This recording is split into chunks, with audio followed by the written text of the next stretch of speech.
Okay, then let's get to another point. So let's talk about what's going on with the sanctions and its results of the 10th packages. So I'll add a little bit more information. So Yermak and McFall Group showed that the consequences of sanctions on Russian state-owned companies and the private sector, the banking system, and the labor market. State-owned enterprises in 2022 earned 52% less than in the previous years. Profits of Gazprom and Rosneft fell by 72% and 7.9% respectively.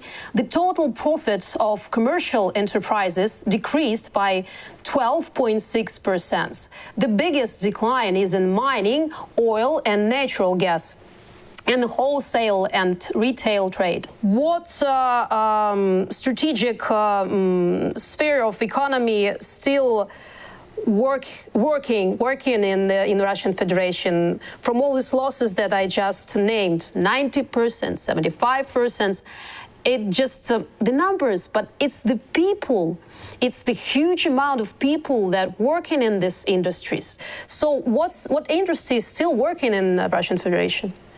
I think that the only industry that is still working is the mining, the oil and mining industry. Because what happens is that one of the sanctions, and I just wanted to point this out because I don't know if your listeners ever took time to, or many listeners took time to go through the sanction or how the cap works. So when the United States and the coalition have imposed a cap on the oil price that Russia can receive for selling their oil. The reason they did it, the reason they didn't do like a ban or a tax, for example, but had it specifically a cap, is because a cap still allows Russia to get the revenue.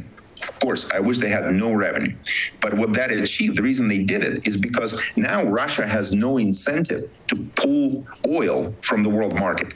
They're making far less. So let's say at the price. I see we lost the connection. About 40, yeah, okay, I got you.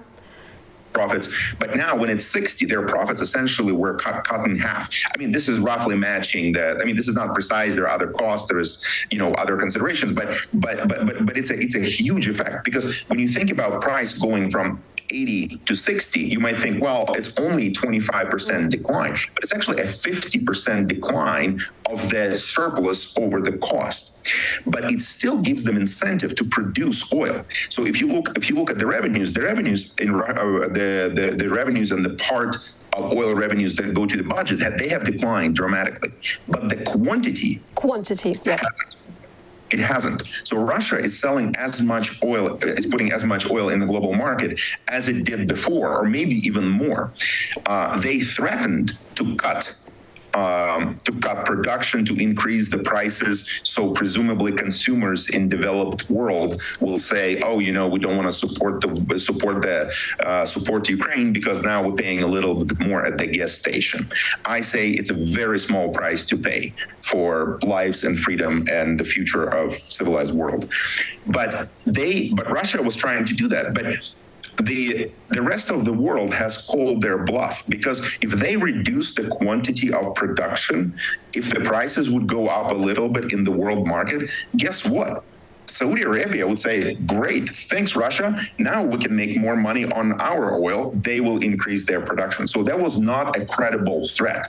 They basically tried to, bluff their way, and that didn't work. And I don't think it will work. So in other words, even if the cap is reduced, which I think it should be reduced, or be on a path to reduction, have a sort of gradual decline over time, even if that happens, Russia will still be pumping oil because they don't have another source of revenues. So the oil is sold at that lower price, and Russia is getting lower revenues from each barrel of oil.